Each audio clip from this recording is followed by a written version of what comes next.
Hi, ich bin Alex, lebe mit 120 Pflanzen zusammen und ich lade euch herzlich ein auf meine Roomtour. Kommt mit!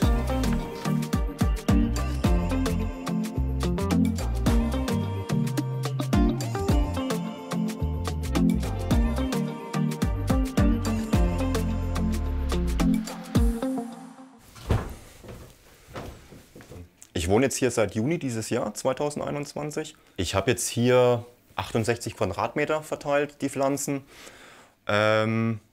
Mittlerweile bin ich so bei 120 Pflanzen angelangt.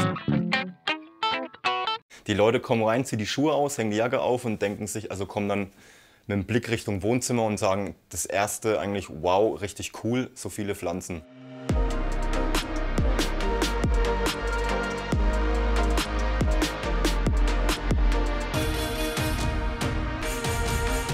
Hier sind wir im Wohnzimmer. Seht schon, ist ein recht großer Raum. Das ist der größte Raum, den ich habe, mit einer recht hohen Decke, was eigentlich im Sommer richtig schön ist. Also hier geht die Sonne auf, geht dann Süden rüber tagsüber. Die haben eigentlich ständig Licht, aber nicht so starkes Licht am Vormittag, dass sie jetzt verbrennen würden. Deshalb sind es eigentlich optimale Bedingungen. Das war mir immer eigentlich enorm wichtig, dass ich eine lichtdurchflutete Wohnung habe. Hier ist somit meine älteste Pflanze, das ist meine Monstera, die habe ich jetzt seit 2010. Habe die gekauft, da war die ungefähr 30 cm hoch.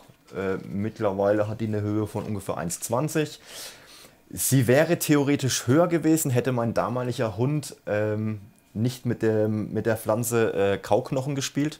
Der hat nämlich diese Pflanze zerbissen, Gott sei Dank ist dem Hund nichts passiert. Das ist Lucy, meine Hündin, die ist 9 Jahre alt, von Geburt an taub.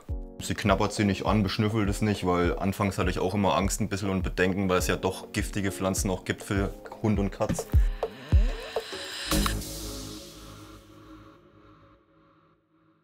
Diese weißen Boxen hier, einmal die hier im Hintergrund, die kleinere mit dem blauen Licht und die große, das sind Luftbefeuchter. Die kann man in jede Wohnung reinstellen, ist jetzt nicht eigentlich speziell für Pflanzen.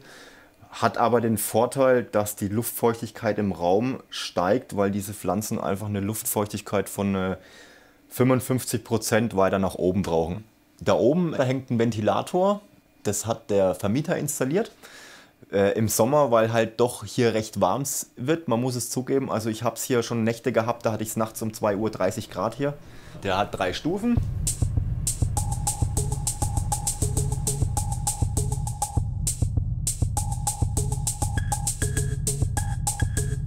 Die hier unten, das ist eine Alocasia Reckle Shields, ist jetzt grünlich, aber die können auch so dunkelgrün werden bis fast schwarz. Ich mag so die Pflanzen, wobei momentan meine ein bisschen mir Probleme bereiten durch die Kälte, nicht Kälte, aber trockene Luft. Also hier zum Beispiel die Zebrina ist auch eine Alocasia. Die hatte auch vor kurzem Schädlingsbefall, den habe ich dann abgeduscht. Also man sieht es, wenn sie hat wieder einen neuen Befall, man sieht es sogar. Ich muss die wieder abduschen. Das sind dann so weiße Punkte hier. Schaut aus wie so ein Wollknäuel. Und das muss man halt dann bekämpfen, wenn man seine Pflanzen liebt. Ich spüre meinen Pflanzen gegenüber schon eine Verantwortung. Natürlich, wir sind ja auch Lebewesen, auch wenn sie nicht sprechen können oder mich irgendwie angucken, jetzt wie Lucy, wenn sie Hunger hat. Die brauchen trotzdem Pflege und Zuneigung und Aufmerksamkeit. Ich chill eigentlich immer hier. Hier wird immer so gechillt. Es ist auch schön, wenn man einfach mal Musik hört und dann rausguckt und dann einfach auch den Baum zum Beispiel da vorne sieht einfach oder wie sich die Blätter im Wind bewegen. Das ist auch recht entspannend. Einfach mal nichts zu tun. Hinter euch habe ich auch noch so eine Pflanzenampel mal gemacht aus einem alten Kirschbaum, der bei meinen Eltern im Garten stand. Der ist quasi beim Hausbau mitgewachsen mit mir. Ich habe da auch unter dem Baum öfters mal Comics gelesen, in der Hängematte gehängt. Den mussten wir dann damals fällen, weil der gedroht hat umzustürzen. Ja, und ich habe dann die Reste quasi zu einer Pflanzenampel gemacht, was auch eine schöne Erinnerung halt für mich ist, einfach aus meiner Kindheit. Die Liebe auch zu den Pflanzen habe ich von meinen Eltern, besonders von meinem Vater. Meine Mutter auch, die hat ihren Garten ja auch gemocht. Und so bin ich halt mit aufgewachsen auch und deshalb irgendwie in jeder Nische oder jeder Ecke meiner Wohnung habe ich irgendwie irgendwas Grünes. Tatsächlich, was ich auch noch habe, das mache ich oder habe ich schon mal gerne gemacht, ein Blatt einer verstorbenen Pflanze eingerahmt.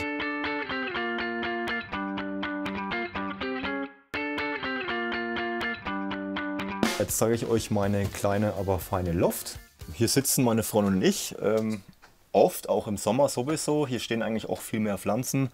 Das ist dann hier alles so verteilt mit Pflanzen. Ich habe hier dann auch nochmal Beleuchtung noch, Lichterkette.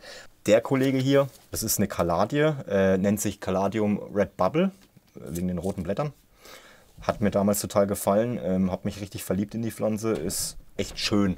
Hinter mir, da seht ihr so 2 Türen. Das ist mein Dachboden. Also meine zweite Rumpelkammer, so wie das jeder hat, wie ein Keller oder so. Da ich ja keinen Keller habe, ist da mein ganzes Zeug verstaut. Ich bin hier wirklich schon mal mit dem Bobbes runtergerutscht, die Stufen. Hat mir nicht wehgetan, aber war lustig.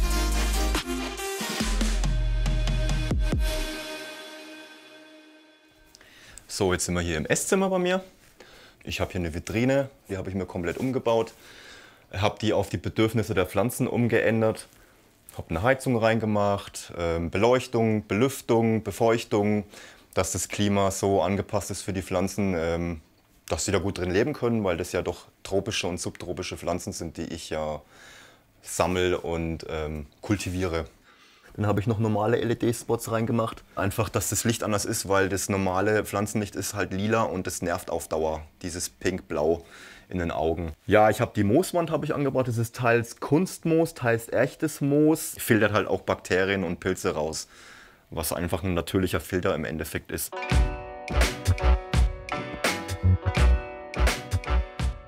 Ich habe auch Ableger, so wie hier. Das ist jetzt eine Monstera adanosi variegata.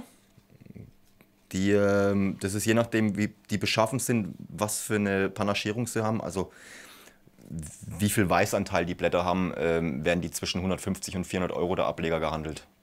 Das ist bei den Pflanzen ist es immer so wie an der Börse. Also der Preis fällt und steigt. Das kann man gar nicht beeinflussen, je nachdem wie die Nachfrage einfach ist. Ich verkaufe auch einfach welche, um mir das Hobby auch zu finanzieren, weil das kostet ja auch Strom. Und man will ja immer wieder mal eine neue Pflanze haben. Ist wie wenn man Briefmarken sammelt, man hört nie damit eigentlich auf.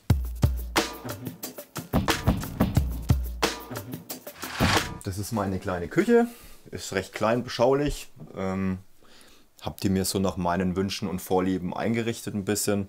Habe mir da so Upcycling eine Pflanzenampel gemacht. Habe mir dann eine Süßkartoffel reingemacht, eine Pflanze von, wo ich nicht mal weiß, was das ist, von meiner Vermieterin geschenkt bekommen. Trotzdem fühlt sie sich wohl und wächst. Das ist mein Schlafzimmer. Klein, aber fein. Und auch wie man hier sieht, habe ich die eine oder andere Pflanze stehen. Ja, ich habe tatsächlich auch Bettwäsche mit Pflanzen drauf. Meiner Freundin gefällt die sogar tatsächlich. Gibt es auch in 2 Varianten, wenn man keine Lust mehr auf Pflanzen hat. Die habe ich von meinem Dad gekriegt. Das ist eine Sparbüchse. Lucy ist auch überall dabei. Hier sind wir in meinem Badezimmer. Auch recht spartanisch eingerichtet. Hauptsache Pflanzen im Raum.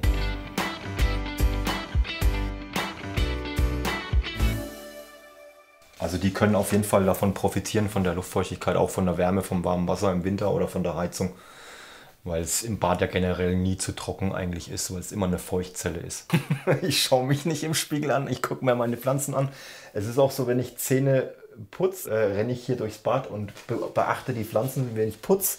Und dann gucke ich währenddessen mit der anderen Hand die Pflanze an, ob die irgendwelche Schädlinge hat oder wie es ihr geht, ob sie neue Blätter bekommt und so weiter. Ich stand in der Dusche mit Badehose und habe eine Pflanze abgeduscht, weil die tatsächlich Schädlinge haben. Habe den Schlauch genommen und die Pflanze hier und dann habe ich hier geduscht und mich dabei teilweise mit abgeduscht. Das war's jetzt im Bad.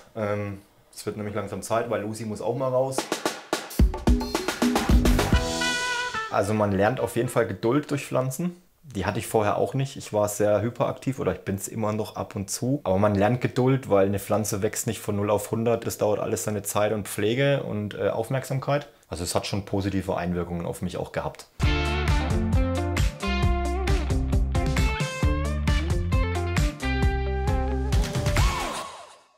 So, ich hoffe, euch hat meine kleine Roomtour durch die Pflanzenwelt gefallen. Mir hat es mega Spaß gemacht. Wenn es euch gefallen hat, dann abonniert den Kanal vom SWR und guckt euch das nächste Video an. Bis dann, tschüss!